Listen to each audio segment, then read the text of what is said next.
Құрметті көрермендер, ардақты ағайындар, биыл енді міне рухани жаңғыру деп жатырмыз. Еліміздің Астанамыздың 20 жылдығы. Жалпы енді қазақ дәстүрге байымыз, салт дәстүрге байымыз, ырымға байымыз. Бірақ кейбір дәстүрлер уақыт өткен сайын ба бір орындары өзгеріп, қазір бір басқаша пайдаланып жүрген секілдіміз, менің ойымша. Басқаша пайдаланып жүрген секілдіміз, түсінігін басқаша қылып пайдаланып жүрік. Ауыстырып алып жатырық па, сондай бір ой бар. Мысалы, мен сіздерге айтайын, мынандай бір ырым бар, дәстүр ғой. Дастарханда отырған кезде бір элементарны қойдың басын алып келген кезде баршамыз білеміз, кімге ұсынып жатады? Халық өз бір-бірінен ішінен сұрап, кімнің папасы жоқ, соған беріп атады. Бастың өзін, кім папасы жоқ деп, бір түрлі ғой деймін де.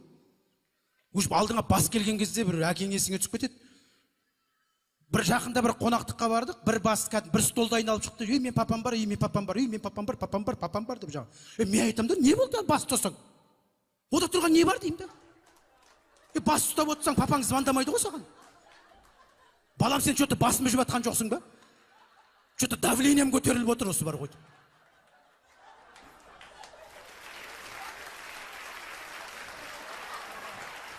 Ол дәстүрдің астары әкең отырған жерде бас ұстама деген. Әкең отырғанда сыйла, қай жерден бастық бол, қай жерден батыр бол, әкеңді құрметте деген ырымның, дәстүрдің түбі сондай. Ол жаңағы әкесі бар, әкесі жоқ дегенде емес. Мысал айтам. Сосын тұсау кесу бар бізде қазақта. Баланың тұсауын кескен кезде, ол тұсау кескенде біз енді дұрыс қой. Біреудің ала жібін аттама дейді. Негізі тұсау кесудің түбінде, мен сіздерге айтайын, оны қазақ кезінде мына үлкендерге арнаған. Есіңде ме, сенің де осылай тұсауыңды кескен, біреудің ала жібін аттамайым деп. Сол есіңе, ана бір жастағы балаға ол қажетті жоқ оның бар ғой. Ол бала түсініп те тұрған жоқ, не болайын деп атырған. Мысал деймін да, тұсау кеспей қалса жүрмей қалады деген ол да өтірік. Жүр ғой, бүкіл әлем ешкімнің тұсауын кесіп атқан жоқ. Жалғыз қазақтың ғана тұсауын кесіп атыр. Наоборот, солар қатты жүгіреді, жақсы ойнайды, біздікілер наоборот ойнай алмай, жүгіре алмаймыз, құлап сүрініп, жүргіміз келмейді, ерінеміз. Бір көшеде жүгіріп жүрген қазақ көрмейсің, осы тұсауы кесілді ғой деп. Европаның футбол ойнағанын көрсең, солардың біреуін тұсауын кесіп атқан жоқ бар ғой. Бізде деймді, тұсауын кесіп аламыз да, жаңағы жүрмейді деген ырым дейміз. Ол енді былай қарап отырсаң, үлкендерге арналған. Кезінде сенің де тұсауыңды кесті, есіңде болса, сол есің жей деп әр тұсау кескен сайын естеріне түсіріп отырған ғой. Біз оны балаға кесеміз, ана бала вообще түсініп тұрған жоқ. Өзі бір жаста үйден бірінші рет шығып тұрған бала. Анандай халықты бірінші рет көріп тұр, өзі шок болып тұр жаңағы. Вообще түсініп тұрған жоқ, не болып жатырған. Еще үстіне қазақша киім киіндіріп қоямыз ғой. Біз қазақша киімді өзі екі возрастта ғана киеді екенбіз. Бір жаста, сосын 60 жаста. Олардың ортасында вообще қазақша киетін уақыт жоқ бар ғой. Размермен киетін, қалғанның бәрі без размеріне ғой енді. Сонда ана баланың тұсауын кесейін деп тұрмыз, ана бала бақырып тұр. Деп жаңағы, ана баланың тұсауын кесеміз, қолынан жетіктеп сүйрейміз ана баланың жаңағы. Еще ана басын алып келеміз, домбыра, ақша, кітап, тағы бірден оқымамыз. Ал таңда, не таңдайды екен, деп. Ана бала мамасын іздеп жатыр, какой там ана домбыра жаңағы. Деп, не таңдайды? Ой, айналайын, бір жасқа дейін сол домбыранды үйде өзің ойнап отырсаң, ана кітабыңды оқып отырсаң, сол жерге шуламай-ақ ол бала өзі таңдайтын еді ғой деймін. Бір жасқа дейін алдына қытайский ойыншықтарды көрсетеміз, бір жасқа келгенде анан таңда, мынан таңда дейміз мысалы. Ал мысалы сол дұрыс баланың тәрбиесі бізге есімізге салады. Бірақ сол тұсау кесу рәсімін менің ойымша, мен сіздерге айтайын, қай уақытта пайдалану керек? Қазір пайдалану керек. Өскен кезде. Рухани жаңғыру ғой. Мысалы тұсау кесерді былай қылу керек. Қалаға, бір ауданға, облысқа, бір әкім болып келіп жатырған азаматтарға пайдалану керек.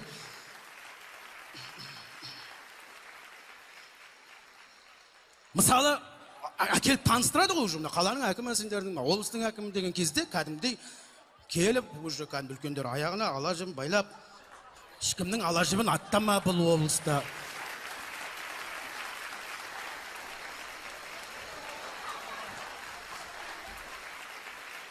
Алдына ақ жолын жайып, или там кім қай партиядан нұр жол жай, енді кім біледі енді. Сосын тұсауын кесіп, батасын беріп, соның үстімен жүргізіп, ана басында домбыра ақшаның орнына сол ауданның бюджетін қойып қой. Жолға бөлінген бюджет, су құбырына бөлінген бюджет, мектептің ремонтына бөлінген бюджет. Бәрі қарап отырады, не таңдайды екен деп жаңағы. Ол өзі бүйтіп қарап тұрады да, жаңағы енді любой жол таңдайды ғой негізі жаңағы. Біреуін таңдайды, халық шулайды. О, жол жөнделетін болды, қошеметтеріңіз, әкіміміз жол дұрыстайтын болды. Бітті, ешкім қорықпайды, ешкімнің ала жібін аттамаймын деп уәде берді. Алды, салатын біледі. Міне, қандай керемет деймін. Осындайға пайдалансақ, вообще күшті болып кетер еді. Қазақтың енді дәстүрлері көп. Оның ішінде қазақта келін түсіру деген бар, білесіздер. Қазір енді бұрын келін түскен кезде апаларымыз, әжелеріміз біледі. Шаңыраққа келін алып келген кезде келін орамалын тағып, күйеуінің жанында кіріп босағаға екеуі отыратын.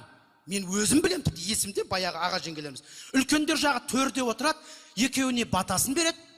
Бітті, ақырын шығып, қыз келін өзінің жұмысына, жігіт өзінің жұмысына кетеді. Қыздың үлкендері, ұлдың үлкендері өздері дастархан басында батасын беріп, тілегін айтып сөйтіп отыратын.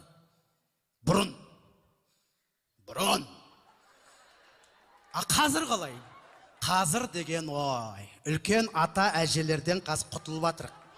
Оларды бір әбетке бірдеңе шақыра саламыз, айтып алдап сулап. Қазір шаңыраққа келін келе жатқан кезде мен представлять етемін ғой, өзім бір келін емес, ресторанның ішінің оформлениясы бәрін күшті да, қарап тұрсам бір Клеопатра кіріп кетірген секілді ғой кән.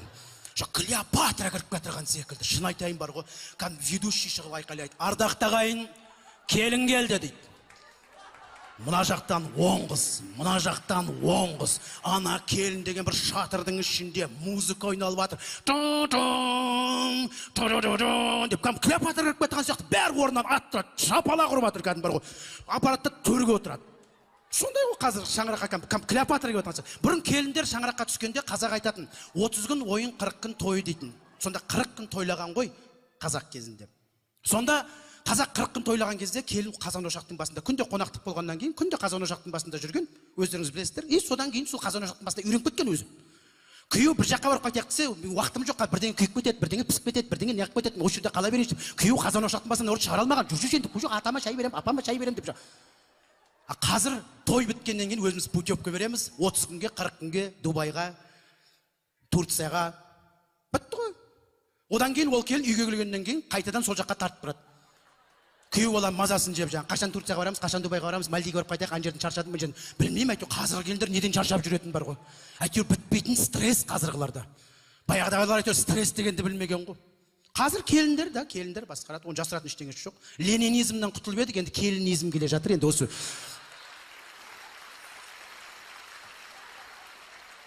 Сондықтан да дәстүрдің озығы бар, тозығы бар дейді. Сол дәстүрді бұрмаламай, әр дәстүрді орнымен қолданып жүрсек, қазақ деген халық ешқашан өшпейді ағайын. Рахмет, мереке құтты болсын.